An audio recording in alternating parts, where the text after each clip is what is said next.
Al-Khidmat foundation Pakistan, کوئی تعبیر ادھوری نہ رہے۔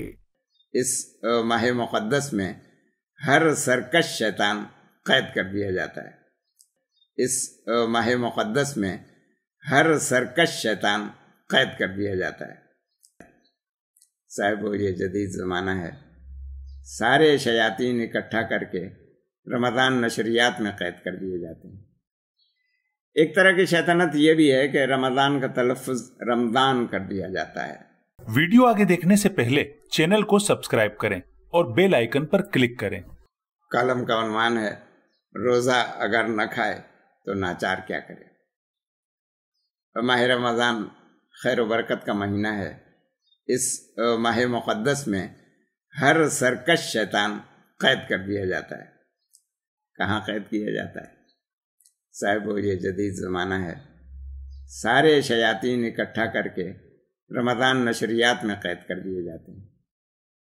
ان میں سے اکثر نشریات میں سے رمضان تو غائب ہوتا ہے، مگر ہر قسم کی شیطنت البتہ حاضر رہتی ہے۔ ایک طرح کی شیطنت یہ بھی ہے کہ رمضان کا تلفظ رمضان کر دیا جاتا ہے، یعنی میم پر جزم لگا دیا جاتا ہے، جبکہ رے اور میم دونوں پر زبر ہے۔ لغت میں رمضان کے معنی اور رمضان سے بننے والے جتنے الفاظ ہیں ان کے معنی محنت، مشقت، تکلیف اور سختی کی کیفیات کو ظاہر کرتے ہیں۔ مثلا جلانا، زمین کی تپش سے پاؤں جلنا، سخت دھوپ پڑنا، پیاس کی تیزی سے پرندے کا جوف گرم ہو جانا، یا کسی چیز کا گرم ہو کر جل اٹھنا، یا کسی شخص کا غصے سے جل جانا، کوئی چیز باریک کرنے کے لیے دو ہموار پتھروں کے درمیان پیسنا یا کوٹنا وغیرہ۔ رمضان کا مہینہ اللہ نے جسم و روح کی آلائشوں کو چھان پھٹک کر صاف کر دینے کے لیے محنت اور مشقت کرنے کا مہینہ بنایا ہے، مگر رمضان نشریات میں اسے کھیل تماشے کا مہینہ بنا کر رکھ دیا جاتا ہے، اور بیشتر نشریات سے خیر و برکت کی جگہ گھروں میں نحوست ہی برستی ہوئی محسوس ہوتی ہے۔ بعض ٹی وی چینل تو چن چن کر صرف منحوس چہروں ہی کا جمگھٹ پیش کرتے ہیں۔ عربی لفظ صوم کی جگہ ہمارے ہاں لفظ روزہ رائج ہوا۔ یہ لفظ فارسی سے آیا ہے۔ اقبال کا مشہور شعر ہے، نماز و روزہ و قربانی و حج یہ سب باقی ہیں، تو باقی نہیں ہے۔ اسی طرح صائم کے لیے فارسی میں اور اردو میں لفظ روزہ دار استعمال ہوا۔ اردو کے محاوروں اور روزمروں میں بھی لفظ روزہ کثرت سے مستعمل ہے۔ روزہ رکھنا، روزے سے ہونا، روزہ کھولنا، روزہ توڑنا، روزہ ٹوٹنا، روزہ خراب ہونا، روزہ کھا جانا وغیرہ۔ روزہ کھانے والے کو فارسی ہی میں نہیں اردو میں بھی روزہ خور کہتے ہیں۔ دہلی کی ٹکسالی زبان میں ایک محاورہ استعمال ہوتا تھا، روزہ اچھلنا۔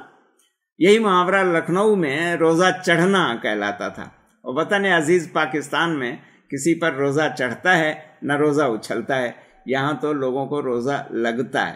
مراد ہے روزے کی حالت میں جھنجھلانا یا طبیعت کا چڑچڑا پن دکھانا۔ غالب کا ایک قطعہ ہے بعنوان روزہ، ذرا ان کا عذر بھی ملاحظہ فرما لیجئے۔ کہتے ہیں کہ افطار صوم کی جسے کچھ دستگاہ ہو اس شخص کو ضرور ہے روزہ رکھا کرے، جس پاس روزہ کھول کے کھانے کو کچھ نہ ہو روزہ اگر نہ کھائے تو ناچار کیا کرے۔ مرزا نوشا نے یہ نہ بتایا کہ جس شخص کے پاس روزہ کھول کے کھانے کو کچھ نہ تھا، آخر وہ روزہ کھا جانے کو کچھ کہاں سے لے آیا۔ اس قطعے سے یہ بھی پتا چلا کہ مرزا جی کو تنگ دستی صرف کھانے ہی کی تھی، پینے کی دستگاہ انہیں خوب حاصل تھی۔ اس کا گلہ نہیں کیا۔ گلہ تو اکبر نے کیا تھا کہ ہمیں یہ مولوی آرام سے جینے نہیں دیتے، خدا کھانے کو دے دیتا ہے، یہ پینے نہیں دیتے۔ غالب کے قطعے میں لفظ افطار آیا ہے۔ اس لفظ میں پہلے الف پر کسرہ یعنی زیر ہے۔ ٹیلی ویژن ہی پر نہیں، عام بول چال میں بھی اکثر لوگ الف پر زبر کے ساتھ افطار بولتے ہیں۔ یہ غلط تلفظ ہے۔ اسے انکار اور اظہار کی طرح پہلے الف پر زیر کے ساتھ بولنا چاہیے۔ اسی سے لفظ افطاری بنا ہے، جس سے مراد وہ چیزیں یا وہ پکوان ہیں جن کو کھانے کے وقت افطاری کے وقت کھاتے ہیں۔